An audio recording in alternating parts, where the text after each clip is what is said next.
Xhirimet në vazhdim janë bërë në bashkëpunim me zyrtarët e policisë së Kosovës. Personat e paraqitur në këtë pamje janë plotësisht të pafajshëm, përderisa të dëshmohet e kundërta me vendim të plotfuqishëm të organeve të drejtësisë.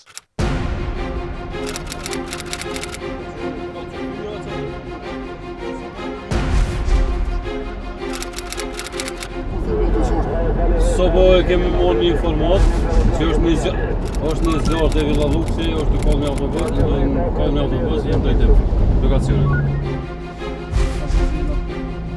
Bravo Charlie Boss, bravo Charlie 103. Kolege këtu janë të ndezë, si duket një autobus, edhe veç ka zjarë të ma, mundësisht i njofton me herë zjarë fiksat.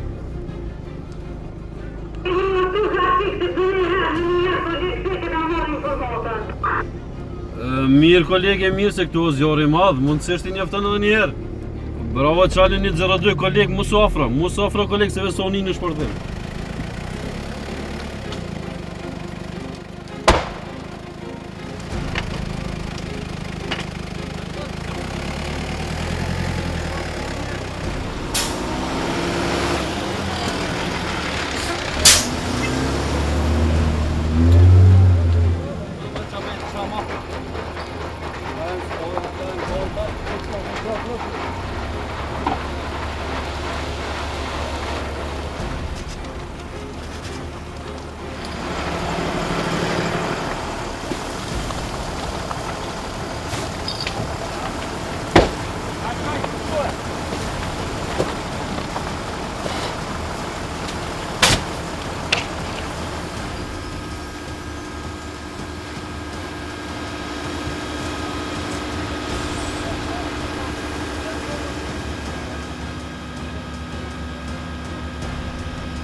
Ka mundësi me ditë sa në izja fiksat në shtres?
Pra bëhet fjalë për një incident i cili është raportuar rreth orës 3 mëngjesit të sotëm.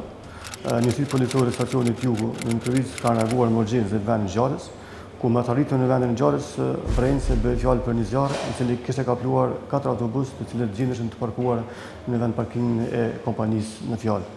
Përkundër shumë përpjekjeve të njësive zjarrfiksve që me shpejtësi kanë reaguar, mundësia për shpëtuar autobusit ka qenë e vogël nga se zjarri kishte kapluar me shpejtësi të gjithë autobusit.